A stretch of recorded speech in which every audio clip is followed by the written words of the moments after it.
FIIs और DIIs की कैसा एक्शन रहा कल के ट्रेडिंग सेशन में, उस पर भी नज़र डालेंगे। एफआईआईज ने कल के ट्रेडिंग सेशन में करीब 1460 करोड़ की बिकवाली की, लेकिन डीआईआईज की बात करें तो 2250 करोड़ की खरीदारी कल के ट्रेडिंग सेशन में दिखी।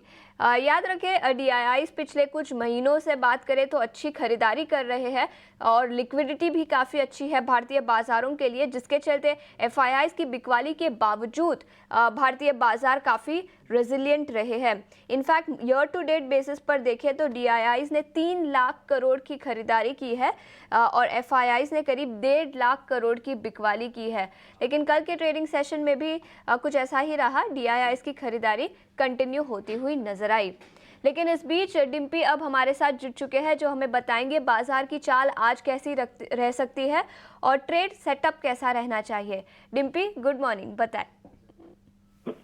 Good morning Ashisha. अगर आप देखें तो जैसे हमने आपके सामने पॉइंट रखे थे कि कल भी मार्केट के अंदर एक अच्छा सेशन रह सकता है और थोड़ा साइडवेज टू पॉजिटिव कंसोलिडेशन होगा, और एग्जैक्टली मार्केट के अंदर वही हुआ।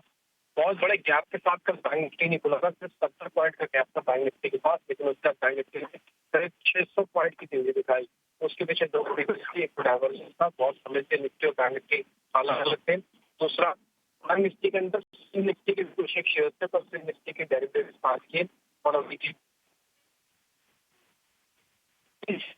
रेशो के हिसाब से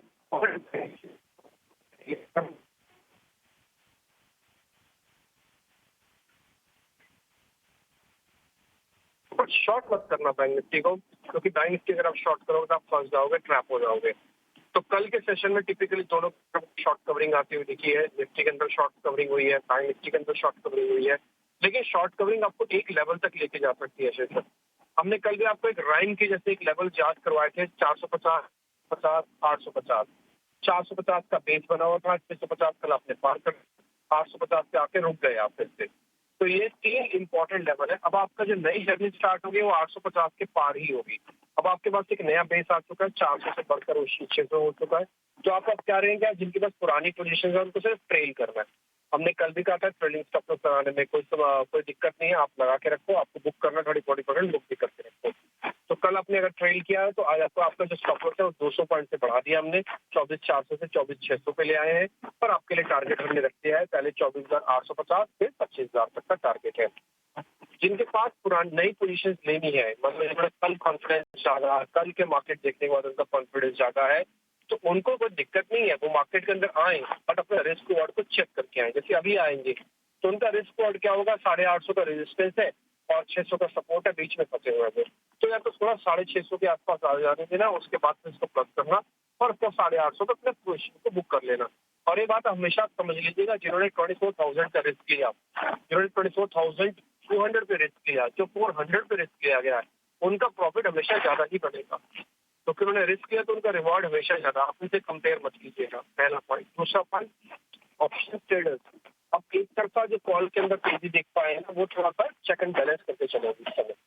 ऑप्शन ट्रेडर्स को थोड़ा सा देख के भी ट्रेड करना होगा, क्योंकि अभी कॉल के ट्रेड में आर्टिफिशियली राइज हो गए। थोड़ा सा आप सिलेक्टिव होकर और इंट्राडे कंटिन्यू करेंगे तो ज्यादा बेहतर है।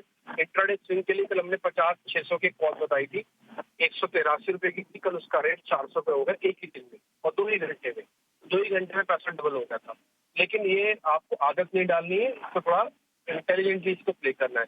16 शेयर अभी भी एफ&ओ बैंड में, तो एंजाइटी का लेवल अभी भी ज्यादा है। इंडिया विक्स टूटा हुआ है। एफआईएस की होल्डिंग के बारे में शीशा भी आप जिक्र करें तो मैं बता देता हूँ, 52% लॉन्ग है।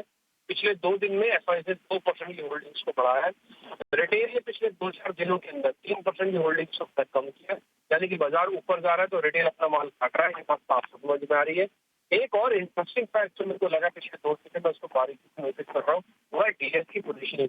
डीएस ने पिछले 1 महीने में कुछ नहीं किया, लेकिन पिछले 2 दिनों में करीब 5% अपनी होल्डिंग बढ़ा चुके हैं। तो ये जो बेस आपका बन गया, जो आप ऊपर आए हैं, ये पुल बैक हो रहा है, ये सब डीएस की हेल्प से हो रहा है। एफआईएस का सर बहुत बड़ा रोल नहीं है। और एफआईएस अगर आप चेक करना चाहेंगे तो एक लेवल का और चेक कराता हूँ, आप इंडेक्स ऑप्शंस का नंबर चेक करो, 12,000 करोड़ रुपए की सेलिंग है। कल एग्जैक्टली 12,000 करोड़ रुपए का प्लस नंबर था। तो यानी कि जो कर रहे हैं ना, वो हेज करके कर रहे हैं सारा काम। तो अगर कुछ भी लेते हैं तो हेज कर देते हैं, या कोई भी पोजीशन लेते हैं तो थोड़े सिलेक्टिव होकर ले रहे हैं। तो आपको आज इसी रेंज में ट्रेड करना है। बैंक निफ्टी के जल्दी से लेवल्स बता देता हूँ, 50,200, 50,500, एक सपोर्ट एरिया है। ऊपर जाएंगे, फर्स्ट टारगेट 51,000 अगेन, जो कल आपने अचीव किया था, और उसका फिर 51,200 का बनेगा। टिप पे प्लस करना नए वालों को, पुराने वालों को जाना नहीं है, नए वालों को फिलहाल अभी आना नहीं है। बिल्कुल, तो निफ्टी पर 24,850 और 25,000 के सपोर्ट रेजिस्टेंस लेवल्स रहेंगे, और सपोर्ट लेवल्स की बात करें तो 24,600 और 24,400 के सपोर्ट लेवल्स आप रखें। इसी के साथ बैंक निफ्टी की बात करें तो यहाँ पर 50,200 और 50,500 इंपॉर्टेंट सपोर्ट लेवल्स रहेंगे, और रेजिस्टेंस की बात करें तो 51,000 और 51,200। तो निफ्टी और बैंक निफ्टी पर ये सपोर्ट और रेजिस्टेंस लेवल्स रहेंगे। डिम्पी ने एफएनओ बैन वाले स्टॉक्स की बात की थी, उस पर भी नजर डाल लेते हैं। नैल्को को ऐड किया गया है एफएनओ बैन में, जो पहले नहीं था। कई सारे स्टॉक्स हैं जो ऑलरेडी बैन में है, और जिनको निकाले गए हैं उनमें Chambal fertilisers, India mart, NMDC और पंजाब नेशनल बैंक, इन चारों स्टॉक्स का नाम है। तो इनको एफएनओ बैन से निकाल दिए गए हैं। सभी स्टॉक्स इसके चलते फोकस में रहेंगे। इसी के साथ आरती इंडस्ट्रीज, बलरामपुर चीनी, बंधन बैंक जैसे कुछ और स्टॉक्स भी हैं जो ऑलरेडी एफएनओ बैन में है, तो कई सारे स्टॉक्स इसके चलते फोकस में रहेंगे। आगे बढ़ते हैं, और इस बीच हमारे साथ मार्केट पर चर्चा करने के लिए एंजल वन के देवांग शाह जुड़ चुके हैं। Devang, good morning. बताएं बाजार पर क्या राय बनेगी आज के लिए? Good morning. बात करें निफ्टी की, तो निफ्टी में ओवरऑल जो चार्ट स्ट्रक्चर है काफी एक यहाँ पर रिवर्सल देखने मिला है, तो बाय एंड रिस्क की स्ट्रेटेजी रखनी चाहिए निफ्टी पर।